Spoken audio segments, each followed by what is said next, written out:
Halo semuanya, perkenalkan nama saya Teresia Mihayon. Saya dari Prodi Pendidikan Fisika, Fakultas Keguruan dan Ilmu Pendidikan, Universitas Nusa Cendana. Pada video kali ini, saya akan menjelaskan materi mengenai Pancasila sebagai sistem etika. Etika berasal dari bahasa Yunani ethos yang artinya tempat tinggal yang biasa, padang rumput, kandang, kebiasaan, adat, watak, perasaan sikap, dan cara berpikir. Etika dalam arti luas ialah ilmu yang membahas tentang kriteria baik dan buruk. Etika pada umumnya dimengerti sebagai pemikiran filosofis mengenal segala sesuatu yang dianggap baik atau buruk dalam perilaku manusia. Keseluruhan perilaku manusia dengan norma dan prinsip-prinsip yang mengaturnya itu kerap kali disebut dengan moralitas atau etika.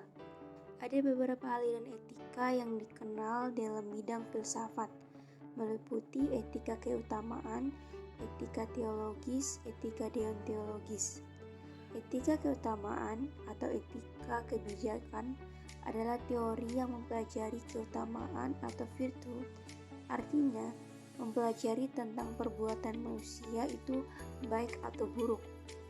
Etika keutamaan ialah baik hati, belas kasih, terus terang, bersahabat, murah hati, percaya diri, berani, santun, jujur, mandiri, bijaksana, peduli, dan toleran. Etika teologis adalah teori yang menyatakan bahwa hasil tindakan moral menentukan nilai tindakan atau kebenaran dan dilawankan dengan kewajiban. Etika deontologis adalah teori etis yang bersangkutan dengan kewajiban moral sebagai hal yang benar dan bukannya membicarakan tujuan atau akibat. Etika Pancasila adalah cabang filsafat yang dijabarkan dari sila-sila Pancasila untuk mengatur perilaku kehidupan bermasyarakat, berbangsa, dan bernegara di Indonesia. Oleh karena itu, dalam etika Pancasila terkandung nilai-nilai ketuhanan, kemanusiaan, persatuan, kerakyatan, dan keadilan.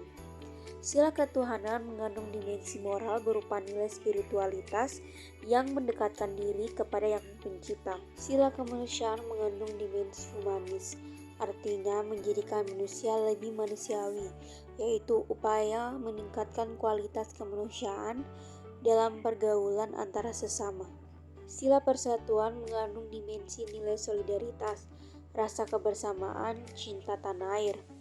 Sila kerakyatan mengandung nilai berupa sikap menghargai orang lain atau mendengarkan pendapat orang lain.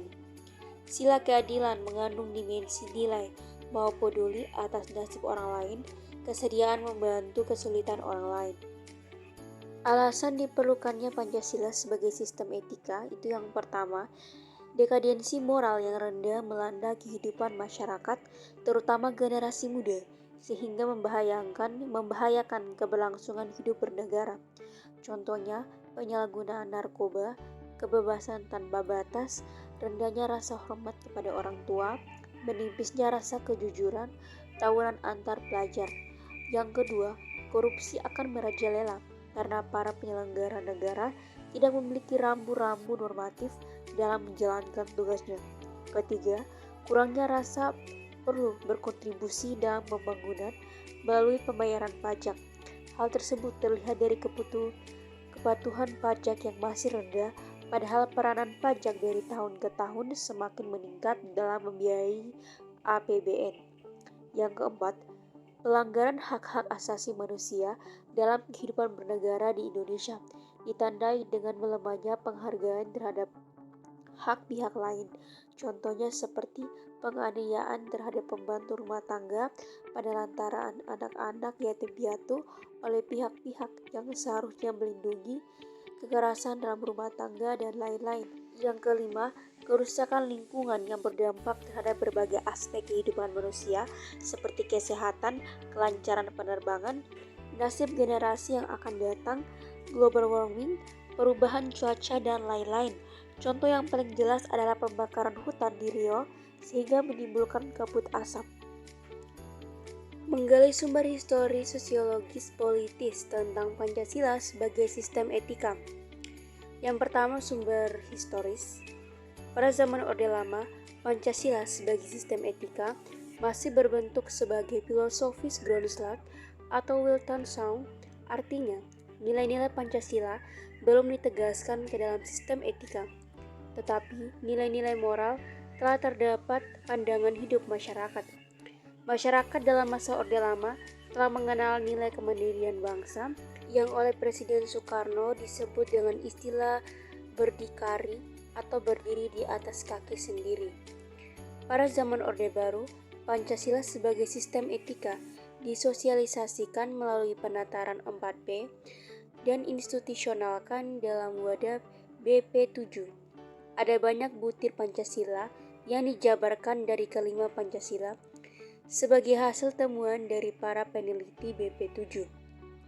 Pada era reformasi, Pancasila sebagai sistem etika tenggelam dalam hiruk-pikuk perebutan kekuasaan yang menjurus kepada pelanggaran etika politik.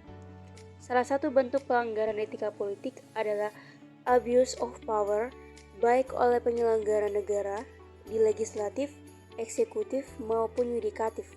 Penyalahgunaan kekuasaan atau kewenangan inilah yang menciptakan korupsi di berbagai kalangan penyelenggaraan negara. Yang kedua, sumber sosiologis. Sumber sosiologis Pancasila sebagai sistem etika dapat ditemukan dalam kehidupan masyarakat berbagai etnik di Indonesia. Misalnya, orang Minangkabau dalam hal bermusyawarah memakai prinsip bulat air oleh pembulu, bulat kata oleh mufakat. Masih banyak lagi mutiara kearifan lokal yang bertebaran di bumi Indonesia. Inilah sehingga memerlukan penelitian yang mendalam.